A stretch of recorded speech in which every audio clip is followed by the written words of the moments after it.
Hey, how's it going, everybody? Brad the Guitologist here.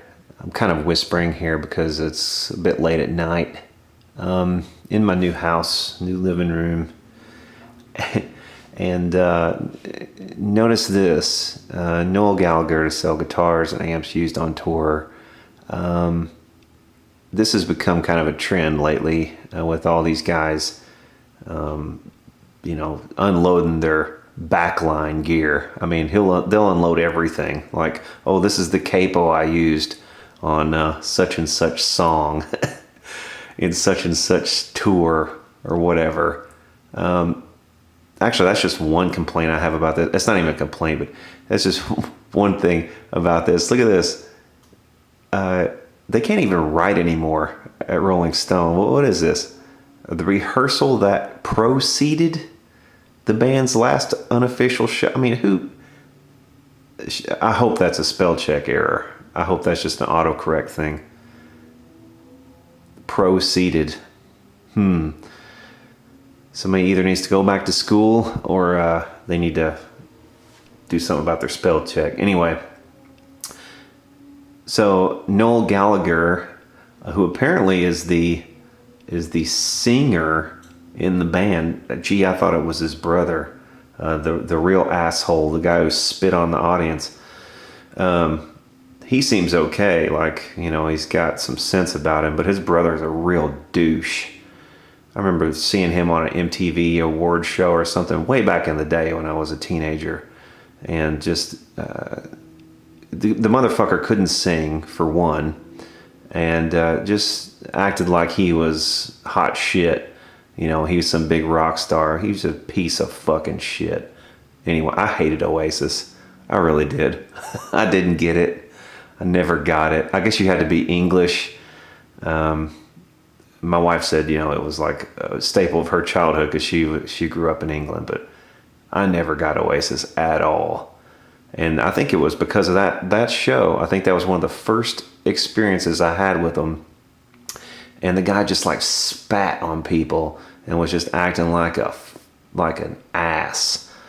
So yeah, never got into him. But this seems to be a trend. It's like, okay, who's advising these rock stars to unload all their gear? It's like, is this their financial advisor? Like, the guy who helps them get their vineyard when they turn a certain age or whatever. Is telling them, okay, we need to unload all these guitars now so that you can afford your vacation home or whatever, and he'll sell some piece of crap bass amp, for probably 15 to 20 times more than it's ever sold for before, just because he owned it. Like this, okay, he's selling an orange OR 120 overdrive that he took on tour. Okay. Here's the thing. I mean, he's a good guitar player, and Oasis was there. I guess they have their place in rock history, but at the same time, he wasn't a premier guy. It's not like Jimmy Page's amp or something, I don't know.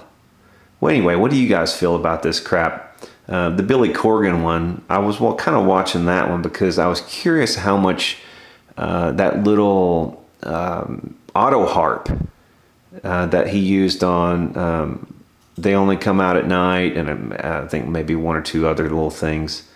I was curious how much that would go for. I think it ended up going for $1,400, an auto harp, like a little Oscar Schmidt auto harp. They usually bring like $100 if they're used.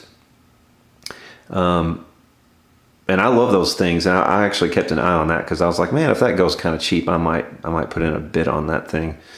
But it ended up going for like $1,400. So I was like, nope. Anyway, so what do you think about this? I mean, is it worth it to buy this these Stars gear? I mean, would you ever consider putting in a bid for this crap? Especially for somebody like Noel Gallagher. I mean, is there anybody out there who's a big enough fan to overpay for some of this shit? I mean, it would be cool to have the amp because that's a good piece of gear regardless of who owned it. But still, you know, some of the stuff he's going to be selling, I'm sure, is not going to be like top shelf stuff. It's just going to be stuff from the backline. If it follows the trend of some of this other stuff, like, I don't even know what that is. Was that a Vox Supreme? Oh, a Foundation head. Okay. That's a cool old Selmer. See, he's got some cool stuff. And those are cool. That's like the Epiphone guitar that where the controls are actually on the guitar. The amp has no controls on it. There was a guy who had one of these at our local store here in Louisville, Guitar Emporium. Had it on consignment for a long time. He was asking like $3,000 for the whole setup, and I mean, it was overpriced at that, I thought. But there's no telling what that'll go for, just because it belonged to one of the Gallagher brothers. There's a Watkins copy. See, I mean, you know, these are legitimate pieces of gear, but because of who it belongs to, it's going to be really massively inflated. There's another, that's a cool old amp there too. So, you know, he's got some good taste and stuff. There's an old Les Paul amp. But there's just really no telling what you're going to have to end up paying for some of this stuff. This is probably the premier stuff here that they're photographing. He'll have some second tier stuff, I'm sure. There's an Echoplex. So yeah, these will be all some of the good stuff. Those are highlights, I'm sure. But then there will be some crap like, you know, yeah, oh, here's an SVT 810 cab. Here's an accordion you probably couldn't normally even hardly give away, even in poor condition. But did he ever even play that on anything? Again, I never was an Oasis fan, so I have no idea.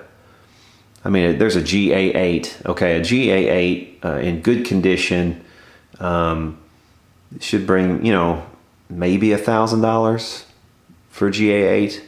It's already at $2,000. So here's a Rumble 15 for $206. I mean, you're looking at a Rumble 15.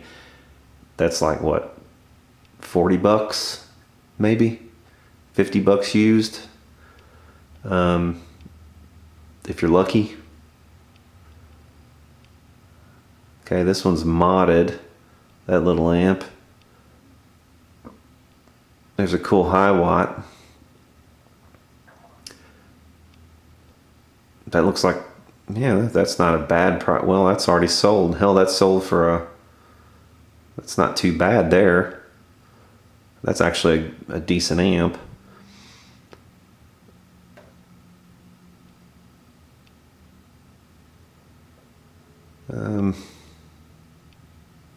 Okay, so he got $2,000 for his Watkins copycat. Actually, see, yeah, these prices aren't as high as some of the stuff I've seen. It's just interesting to look at it because, you know, just the inflation value of having been artist owned. And you better get some kind of certificate of authenticity with it or something, you know, with a serial number that it relates to or whatever. And you better save all the photographs for provenance if you're way overpaying for something. Oh, wrong button.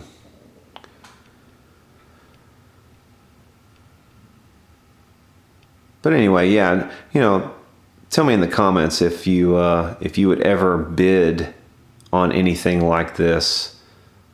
You know, I mean, $2,800 for a GA40. You know, GA40s are nice amps, but you know, typically bring maybe in the 12 to 1500 range, kind of, you know, somewhere in there for this kind of year.